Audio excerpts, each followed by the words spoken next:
بناخد مكانهم. صح؟ بنواصل المسيره برضه على نفس المنوال.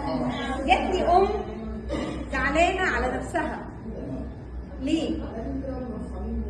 كانت متعوده ان هي لما بتقسم النوايب بتاعت الاكل والفراخ وكده ما بتاكلش، بتاخد الجناح، تاخد معرفش ايه عشان توفر. تعبت الست دي، تعبت ورقدت في السرير، فاولادها جابوا لها الاكل. جابوا لها ايه؟ اتصدمت وجات لي وبتعيط، ولادي مش حاسين بيا، ولادي ما اكرمونيش. انا راضيه عليها، حضرتك ما اكرمتيش نفسك عشان يكرموكي. انا ما اكرمتش نفسي، طالبه من الناس تكرمني ليه؟ انا ما قلتش انا اهو، انا موجوده وليا حقوق. الناس هتعرف حقوقي ازاي لو انا ما قلتهاش؟ ولادي هيعرفوا حقوقي ازاي لو انا ما قلتهاش؟ ربنا قال اصعب ظلم هو ظلم. طبعا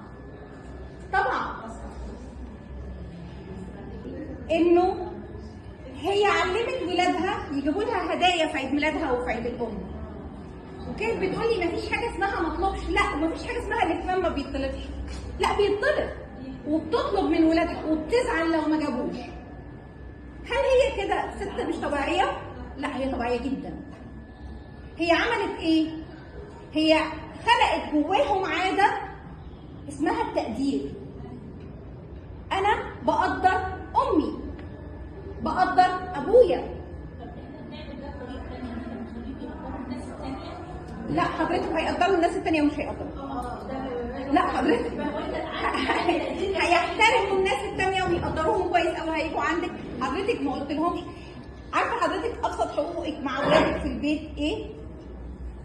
انا عندي نص ساعه بتاعتي، النص ساعه دي انا قاعده لوحدي، بشوف حاجه بحبها او بقرا كتاب بحبه، بسمع حاجه بحبها. محدش يطلب مني حاجه في النص ساعه دي. في الاول هيبقى فيه امتعاض وضيق وخنقه، بس بعد كده لا، ده التايم بتاع ماما، سيبوا لها التايم بتاعها عشان تدينا التايم بتاعنا. ده التايم بتاع بابا. ما هو بابا في الشغل الصبح ويجي